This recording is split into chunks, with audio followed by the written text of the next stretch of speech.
Hey guys, today we're going to talk about your pelvic floor. Your pelvic floor muscles are the bottom of the core muscles when you're talking about core stability. You have the top muscle, which is the diaphragm.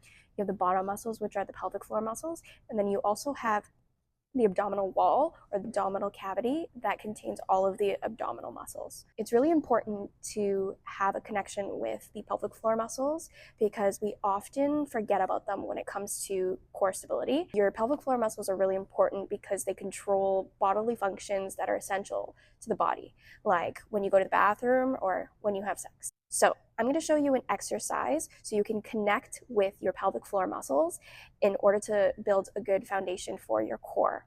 You're going to sit up nice and tall on a chair or bench. Okay, make sure that you're sitting up onto those sits bones and your feet are flat on the floor. In order to find your sit bones, you're going to take your hands and you're going to place them underneath your glutes.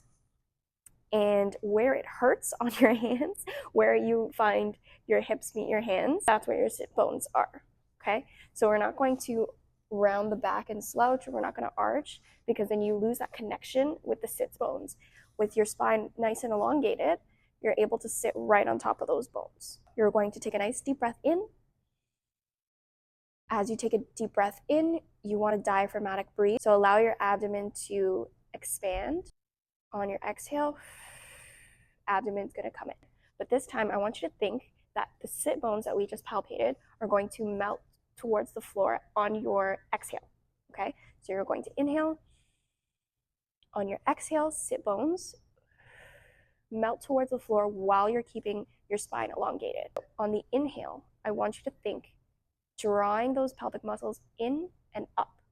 Okay, so this is similar to how you feel when you have to go to the bathroom, but you just can't go for some reason and you're holding your pee. Okay, so it's a tension of drawing in and up, and it's a very small contraction. Okay, so we're not crunching in. Let's try that again. Breathing in, drawing in and up, exhaling, melting towards the floor. Okay, good job.